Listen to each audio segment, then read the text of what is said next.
Ang katumbas nun ay protective custody. Pinoproteksyonan ka.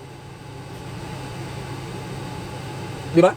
At kung ikaw ay aarestuhin dyan, dahil sinasabi nila may warrant of arrest ang ICC, kinakailangan makipag-coordinate sila dyan sa may-ari ng bahay. Hindi ka basta papasok dyan. Pambabago yan sa ating Senado. Ang ating Senado ay nabuo dahil sa ating konstitusyon. Ang konstitusyon ay nabuo dahil sa taong bayan. Lahat ng opisyalis ng gobyerno ay nanunumpa na igagalang ang konstitusyon. Dapat mong igalang ang Senado. Dahil yan ay nabuo dahil sa konstitusyon. Diba?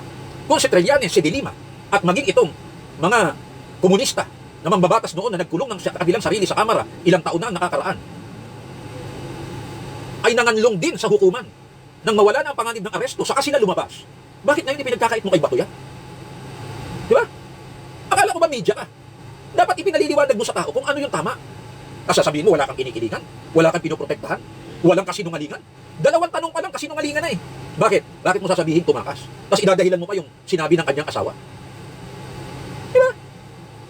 Tama ba yung sinabi ng asawa ni Bato? Mali. Nasa media ka. Bakit mo sasabihin yung ganun din? Dapat itama mo. Hindi ba? Oh. Tuloy natin. Ang maliwanag yung sinasabi ni General Aplaskay. Kung hindi rito pumasok ang NBI, walang mangyayari ditong barilan. Bakit nangyari ang barilan? Pero kagabi po, hindi ba meron kayong sinabi sa media na meron kayong aarestuhin? Sino po yun? At ano nangyari? Na-aresto ba? Ano ba unang nangyari? Tama po. Tama po, Mel, dahil simula po nung umaga, persistent na po yung mga reports na meron pong presence ng NBI agents dito sa paligid ng Senado. At ito po ay na-confirm namin sa aming CCTV at saka ako din mismo, bumaba po ako doon sa GSIS gate at nakita ko po yung mga NBI agents na fully armed. Oh, lumalabas po sa mga ulat na kayo yung unang nag-warning shot eh. Totoo po ba yan? At saka bakit? Bakit kayo nagpakawala ng warning shot? Totoo po naman po yung Mel. Yes. Bakit ho? Ito po ay kasama sa aming standard operational. Standard yun. Ano ibig sabihin po ng standard? I'm sorry, General, no? Hindi ko masya. Ano ibig sabihin ng standard? Walang nangyayari yan. Daming tao. Nakikita niyo yung kaartihan ni Mel Chanco? Ulitin nga natin yun. Hayaan mo magpaliwanag, kaya ka nga nag-i-interview eh. Eh kung ikaw ang nagpapaliwanag, sa dapat ipaliwanag ng iyong ini-interview, huwag mo nang interviewin, ikaw na magpaliwanag. Diba? I find it very, very disappointing kay Mel Chanco na napakatagal na sa media. Basic ng pag-i-interview yan eh. Kaya ka nag-i-interview, gusto mong makakuha ng impormasyon.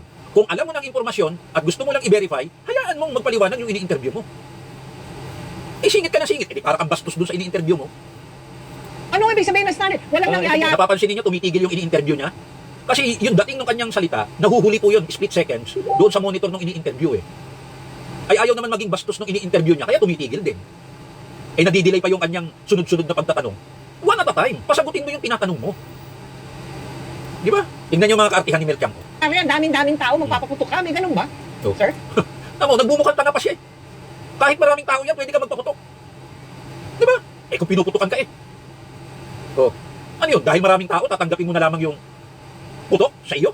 Hindi ka gaganti ng putok? No. Eh sorry na lamang doon sa ibang tatamaan. Collateral damage yun. Wala naman pinipili ang bala eh. Ano ibig sabihin nun? Dahil marami, eh kung nanganganlong sa maraming tao, katulad ng ginagawa ng mga Palestinians, militant Palestinians doon sa Gaza. Nagtatago sila sa mga ospital. Nagtatago sila sa maraming taong sibilyan. Nagkukunwari silang media. Ano gagawin ng pulis? Sasaluhin na lang yung mga bala? Oh. Kami po, Mel, pumunta po kami doon sa area na kung saan meron pong sighting ang mga NBI agents. So, nagpaalam po ako kay Senate President para i-check po at i-verify yung report na merong mga armadong NBI agents na nandyan sa second floor exit.